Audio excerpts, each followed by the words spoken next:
The other type of individual that I see a lot in organizations that you address as well is they don't want to think and solve problems, right? They just want to come to you with this issue and just sit there until you've provided a solution. You have a great tool called the 9 Whats coaching questions, which will hopefully help them problem solve on their own before they come to you with that request, or at least give you some possible solutions, right?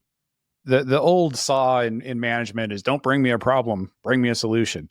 Right? One time somebody said, don't bring me a problem, bring me donuts.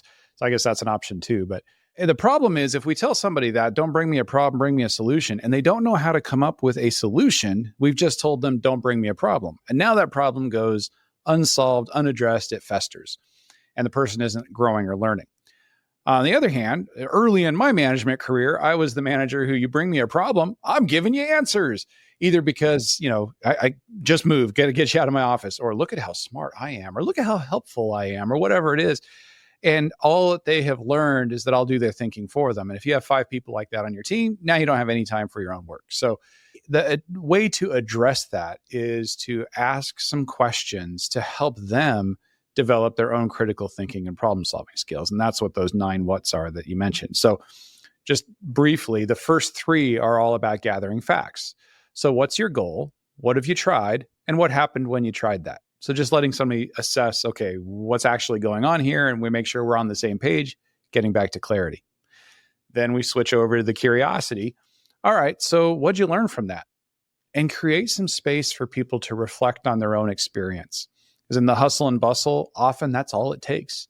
Just some pause, some mental space, and oh, what did I learn? Yeah, I think I'll try this. See ya. And they're off and running. Maybe not. If they keep going, we're going to say, all right, what other skills or training do you need in order to succeed here? Just because somebody's been trained doesn't mean they have everything they need. So let's make sure they're not missing something. And then what else can you try here?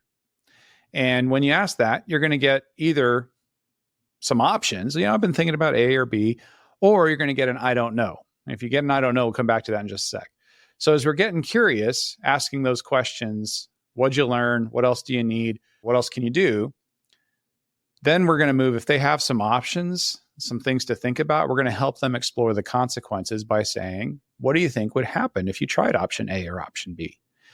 And they walk through the consequences as they understand them. If they're missing some critical information, we add that in. We don't tell them what to do. We just give them information. Ultimately, then we're asking, this is the 8th question, so what will you do?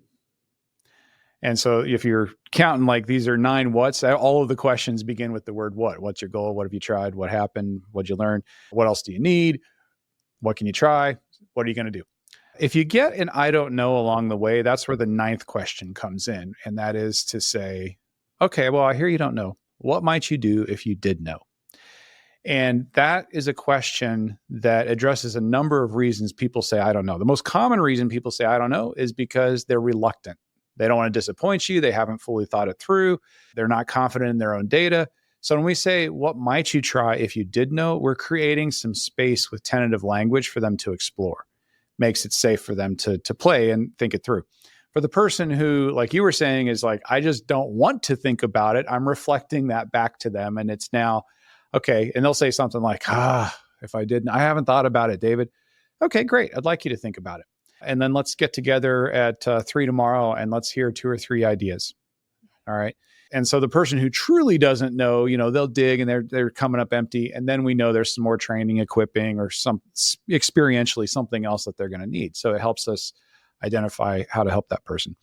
A couple of cycles through that, it can take 3 to 4, maybe 5 times of running people through those questions before they start to figure it out. Oh, you're not going to give me an answer. You're going to walk me through those questions, aren't you? That's right, I am. So what's the first question?